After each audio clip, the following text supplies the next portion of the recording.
మా షాపులోనే ఒక కస్టమర్ వచ్చి మాకు ఒక పనసపండు ఇచ్చారండి. ఇస్తే అదేమొచ్చి 3 రోజులు అవుతుంది. ఎప్పుడు ముగ్గుతుందా అని చూస్తున్నాము. ఈ రోజుకి ముగ్గింది. అదేమొచ్చి మా డాబా మీద పైకి తీసుకొచ్చాం. పండును కోసామండి. చూస్తే లోపల నిజంగాన ఆ పండును చూస్తే మాకు నిజంగా నీ చిన్ని కన్నయ్యా కన్నులలో నీవయ్యా నిన్ను చూసి మురిసేను నేను మేను మరిచేను ఎత్తుకొని ముద్దాడి ఉయ్యాలలో పేను జోల పాట పాడేను లాలి పాట పాడేను చిన్ని చిన్ని కన్నయ్యా కన్నులలో నీవయ్యా.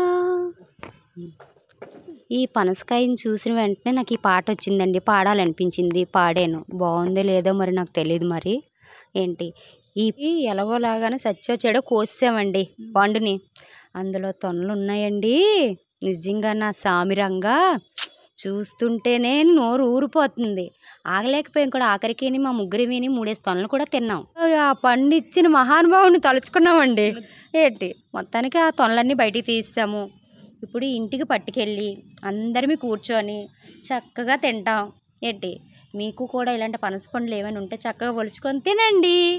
ఈ ఒక్క పనసకాయ 12 తొనలు అయ్యాయండి. నిజంగానా మళ్ళీ ఇంటికి పట్టుకొని వెళ్తే మరి ఎన్ని తింటామో. ఇలాంటి పనస తొనలు ఎక్కడ ఉండవేమో అనిపించింది మాకు. పనస పండు కోస్తుంటుంటే మా చాకల అబ్బాయి వచ్చాడండి. ఏంటి నాకు ఒకటి పెట్టరా తిని చూస్తాను అన్నాడండి. ఒకటి పెట్టామండి. అబ్బాయి ఎంత బాగున్నాయి అనుకొని ఆ చాకల అలా నడుచుకొని వెళ్ళిపోయాడండి. బాగున్నది కదండి.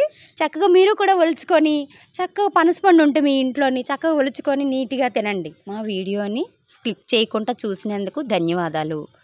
నచ్చితే ఒక లైక్ కొట్టండి ప్లీజ్ అండి.